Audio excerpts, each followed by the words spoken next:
Agora vamos entender essa frequência como controle do treinamento. Para você controlar a carga de treinamento, você tem o VO2 máximo, os limiares metabólicos, né, limiar de lactato, que é furar o dedo, furar a orelha para medir através do sangue, o ritmo, a velocidade, no caso da corrida, o gasto calórico, o que vocês utilizam, a frequência cardíaca, e uma coisa que é muito boa da gente utilizar, que são as escalas de percepção, tanto a de esforço quanto a de recuperação. Sabe por quê? Porque ela não depende de sono. A escala de percepção de esforço não depende se a pessoa tomou um susto, se a pessoa teve relação sexual durante a noite toda ou não, se ela usa drogas. Mas a percepção de esforço, ela independe dessas situações que influenciam diretamente a frequência cardíaca. E sabe quanto que custa a escala de percepção? 0. O relógio já traz isso para a gente. Quando você corre, né? Não sei se o Polar Clube faz isso, acho que não. Mas o relógio ele te pergunta qual foi o seu esforço nesse treino, de 1 a 10. E aí você marca lá e vai ajudar a controlar, a calcular a carga de treino, né? Então, o volume do treino é medido em minutos. E a intensidade pela carga de treinamento, seja pela percepção de esforço, seja pela frequência cardíaca, no caso de vocês. Poderia ser, se fosse musculação clássica, pela quantidade de toneladas levantadas no treino. Aqui a gente vai focar frequência cardíaca e percepção de esforço, porque essa carga vai ser muito mais fácil de você monitorar por esses dois critérios, esses dois parâmetros, do que se você usar apenas se você usar apenas a frequência cardíaca. Tem gente que eu sei que já faz isso, mas outros talvez não façam. Mas é sempre estar perto do aluno. E aí, como é que está? Está difícil? Mas se vocês puderem usar isso de forma metódica, fazer parte da metodologia, talvez fosse mais interessante. Fala, Felipe. A minha dúvida é em relação aos alunos que tomam beta-bloqueadores, isso foi até algo que foi até limitante em minha dissertação. Aí eu queria ver assim, em relação ao controle do treino em relação a esses alunos, que a gente sabe que, né, a adaptação cardíaca em relação aos beta-bloqueadores é de diminuir. Aí eu queria ver em relação o que a gente pode fazer durante o treino que a gente consiga ter isso com um pouco mais de clareza. Porque às vezes, né, o beta-bloqueador ele marasca bastante, né, a frequência cardíaca. Aí eu queria ver em relação a isso. Olha, beta-bloqueador, você vai fazer o que você quiser, a frequência cardíaca não vai subir. Essa aumenta a carga, aumenta a dificuldade, não sei o quê, e não sobe a frequência cardíaca por nada. O cara está dedicado. Mais um motivo para você usar a escala de percepção de esforço. Porque ela vai te dizer realmente como que a pessoa está se sentindo. Então, como professores, a gente precisa educar os nossos alunos, nossos atletas, a entenderem os instrumentos que nós estamos utilizando. Então, a escala de percepção de esforço, ela tem algumas críticas. Assim, o aluno não entende, o aluno não sabe como fazer. Se ele não entende, se ele não sabe como fazer, é sua culpa enquanto professor. Tem que explicar a ele, olha, isso daqui funciona desse jeito, para isso que serve a percepção de esforço, é uma escala de 0 a 10, de 1 a 10, você vai colocar aqui como foi cada momento, às vezes você pode usar somente no final da sessão, né? No caso aí dos beta-bloqueadores, você usar a escala de percepção de esforço vai ser fantástico. Eu sempre falo o seguinte, se eu tivesse que escolher entre todos os parâmetros de controle da carga de treino, Vitor, você pode escolher o que você quiser, vai usar lactato, mas você só pode escolher um.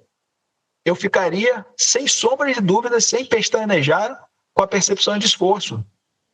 Porque ela me aponta todos esses outros parâmetros. A percepção de esforço, ela é riquíssima. E ela não custa nada. É só uma folha, né, de 1 a 10. Eu vou mostrar a vocês aqui daqui a pouco. A percepção de esforço e a de recuperação.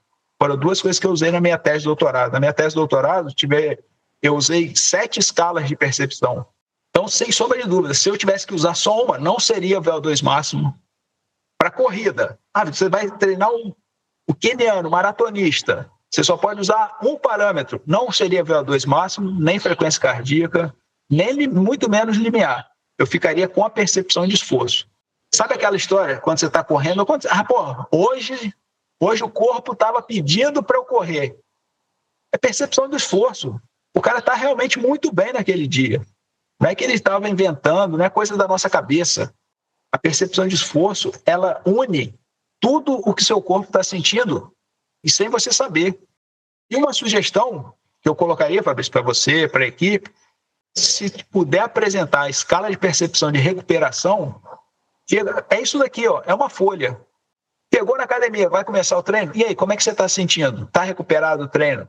Pô, tô muito... Aí mostra, de 0 a 10, como que você está recuperado? Cara, pô, tô muito bem recuperado. O treino já foi há 2 dias, dormi bem, descansei, me alimentei.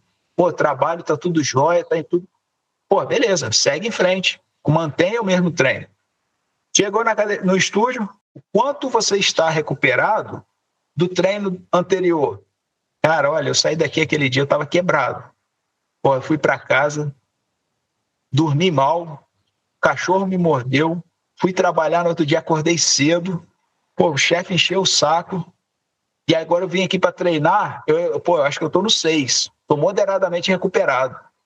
Você não vai fazer o mesmo treino com essa pessoa que você vai fazer com os outros. Não é personalizado? Não é um treino individualizado? Esse cara não está recuperado. Exemplo, certo? O cara fala, eu estou 2, eu não estou bem recuperado. Meu irmão, você não vai treinar hoje não. Toma um café aqui, ó, come um bolo, vamos conversar. Deita ali, vamos fazer uma massagem. Porque se não fala nada, se vocês não perguntam e ele não fala, vai treinar, de repente pode ser um overtraining, né, sobre treinamento, pode ser depois uma lesão, e as coisas acontecem desse jeito. Poxa, você tem uma escala de percepção de recuperação, não custa nada. É uma folha, você vai apresentar a pessoa e você vai ter uma informação muito importante dela. E aí você consegue ajustar o treino dela a partir da recuperação.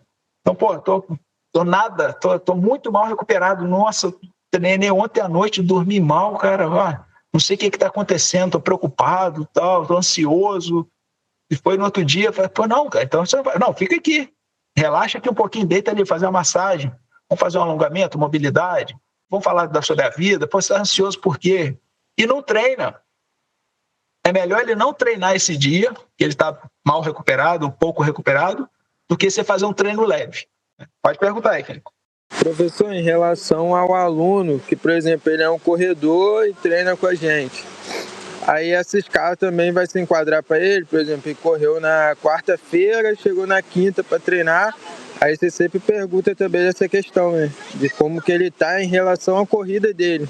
Boa pergunta, tá? Legal, bacana. Você pode perguntar sim, porque essa recuperação é exatamente do treino anterior, que pode ser o treino de corrida ou o treino no estúdio, ou algum outro treino, a bike, que ele fez anteriormente. Porque a partir do momento que você sabe se ele está bem recuperado, mal recuperado, você vai entender que naquele dia você não vai poder cobrar muito dele. Se você, de repente, como eu vejo, né, o pessoal brincando com o Edinho, que é carrasco, que pega pesado, não sei o quê, mas não larga, porque a gente sabe o que trabalhar, sabe o que ele está fazendo. Naquele dia, de repente, brincando com meu amigo Edinho, de repente, naquele dia ele não vai poder fazer isso. Assim, não, cara, hoje não tá legal não, então vamos fazer um negócio mais leve aqui. Ou então você pode até manter o mesmo treino, mas pedir para ela pegar uma carga menor.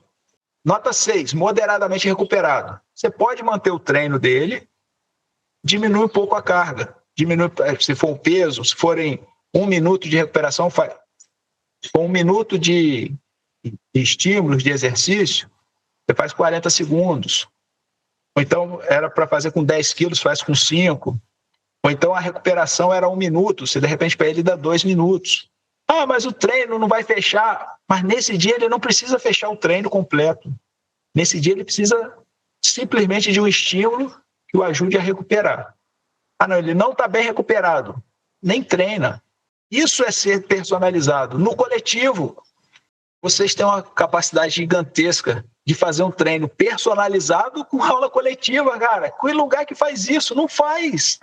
E para se tornar mais especializado e pensar cada vez mais na saúde e no bem-estar da pessoa, é que você vai ajustar a carga de treino dela pela recuperação. Pô, essa ferramenta aqui é fantástica. Sabe o que custa? Não custa nada, cara. Se vocês quiserem, não bota nem no papel, você bota no celular e mostra para o aluno. Daqui a pouco o aluno grava. Pô, e aí, como é que está recuperado? Está legal? O joelho? Dormiu bem? Descansou? São perguntas que vocês têm que fazer todos os dias para todos os alunos. Porque isso ajuda para que eles evoluem. Aí a gente volta lá atrás, sobre o marketing. Isso é marketing? É marketing. Você está mantendo os clientes, você está fazendo com que eles permaneçam no estúdio. Por que isso é bom? É bom porque todo mundo trabalha por isso. Mas principalmente o seu aluno, ele não vai se lesionar, ele vai ser bem atendido, ele vai fazer atividade física por muito mais tempo. Qual a saúde? Nós somos profissionais da saúde? Então, se você quer gerar saúde, não vejo nada melhor do que isso. Então, toda vez que for, deixa no celular. Pô, e aí, de 1 a 10, como é que está hoje? Recuperado? Você já faz até a brincadeira. Pô, e aí, está nota 10 hoje? Pô, professor, hoje está nota 6. Pô, então, não, beleza, vamos ajeitar aqui, ó, pau. E vocês têm essa capacidade de fazer esses pequenos ajustes de acordo com a recuperação.